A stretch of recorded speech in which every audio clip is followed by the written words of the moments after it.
ఓం నమో వెంకటేశాయ. తిరుమల తర్వాయి భాగం తెలుసుకుందాం. అందరూ స్కిప్ చేయకుండా శ్రద్ధగా వినండి. బ్రహ్మ పురాణాలలో వెంకటాద్రి నామము మేరో పుత్రో మహాశైలు జాంబూనదిన దీతటే యోజనంత్ర యవిస్తీర్ణో త్రింశద్యోజన మాయత. వెంకటేతి కృతం నామ పిత్రాయస్య మహాత్మన అమృతస్యేందిరాయ చ యతో విస్తారకారక. సువర్ణముఖి నది ఒడ్డున 3 యోజముల విస్తీర్ణము 30 యోజముల పొడవు గల పర్వతమొకటి కలదు. అది ఏరు పర్వతం యొక్క భాగము. పర్వతరాజగు మేరువుచే తన పుత్రునకు వెంకట అని నామమును చేయబడెను. వెంకట శబ్దమునకు ఇహపరములలో అమృతమును ఐశ్వర్యమును నిచ్చువాడని అర్థము. భవిష్యత్తు పురాణాలలో వెంకటాద్రి నామము.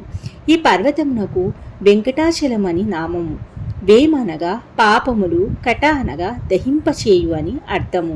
మాధవుడనే బ్రాహ్మణుడు వెంకటాద్రిని అధిష్ఠించగానే తన పాపములన్నీ నమసిపోయి పవిత్రుడు కావటంతో బ్రహ్మ ప్రత్యక్షము, ఓ మాధవ, నీవు మరి జన్మలో ఆకాశరాజుగా జన్మించి కీర్తి ప్రతిష్టలను పొందెదవు అని అనుగ్రహించినని బ్రహ్మాండ పురాణం ద్వారా తెలియచున్నది. తదా నామ చకారాద్రి వెంకటాచల ఇత్యపి సర్వపాపాని వేంప్రాంశు కటతద్దాహ ఉచ్యతే. తస్మాత్ వెంకటకశైలో యం లోకే విఖ్యాత కీర్తిమాన్. ప్రకాతకాలే రాజేంద్ర యప్ కీర్తయతి భూధరం తస్య పుణ్యఫలం వృక్షే శృణురాజన్ యదస్థితం. ఫలం భవేద్ధ్రువం గంగాసేతు యత్రా సహస్రం.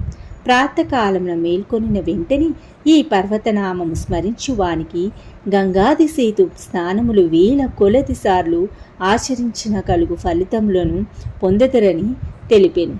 వరాహనామం వరాహ వామన పురాణాలలో వెంకటాద్రి నామమును గూర్చి ఒక శ్లోకముకు వర్ణించబడింది. వెంకారో మృతబీజంతు కటమేశ్వర్యముచ్యతే అమృతేశ్వర్య సంగత్వాత్ వెంకటాద్రిరితి స్మృత. వేంకారం అమృతమని, కటశబ్దం ఐశ్వర్యమని చెబుతున్నాయి. ఈ పర్వతము అశ్రుతులకు అమృతమును ఐశ్వర్యమును అనుగ్రహిస్తున్నదని కనుక వెంకటాద్రిగా ప్రసిద్ధి చెందింది. బ్రహ్మాండ పురాణాలలో వెంకటాద్రి నామము. బ్రహ్మాండ పురాణములలో కూడా మాధవుని పాపములన్నీ చేయబడినవే కాన ఈ పర్వతమును వెంకటాచలమునను నామము. పాపములన్నింటినీ వేమని పేరు. కటమనగా దహింపచేయుట, సకల పాపములను దహింపచేసినదని కాన దీనికి వెంకటాచలమను పేరు ప్రఖ్యాతి కాంచినది. సర్వ పాపాని వేం ప్రాహు కటస్థతః ఉచ్యతే. సర్వ పాపదహో యస్మాత్ వెంకటాచల ఇత్యభూత్. క్షేత్రానాం వెంకటాద్రి నామములు. క్షేత్రానాం క్షేత్రం మృత్యుష్టం, తీర్థానాం తీర్థముత్తమం. శ్రీ వెంకటగిరినామ క్షేత్రం పుణ్యమహితలే. సర్వ పాప ప్రశమనం, సర్వ పుణ్య వివర్తనం. ఆరాధ్య సర్వదేహానాం మాధవో భక్తవత్సల. విహాయాస్వం పరం ధామ రమతే రమయా సహ. తీర్థములకెల్లను గొప్పది వెంకటాద్రి. ఈ క్షేత్రము సర్వ పాపములను క్షమింపచేసి పుణ్యములను కలుగచేయును. సర్వలోకేశ్వరుడగు శ్రీయపతి శ్రీ వెంకట నివాసమును వదిలి మహాలక్ష్మితో కూడి ఈ క్షేత్రం సాన్నిధ్యము చెంది ఉన్నాడు. ఈ వెంకటాద్రి ఒక్కొక్క యుగమున ఒక్కొక్క పేరుతో పిలువబడుతుంది. తర్వాయి భాగం నెక్స్ట్ ఎపిసోడ్లో తెలుసుకుందాం.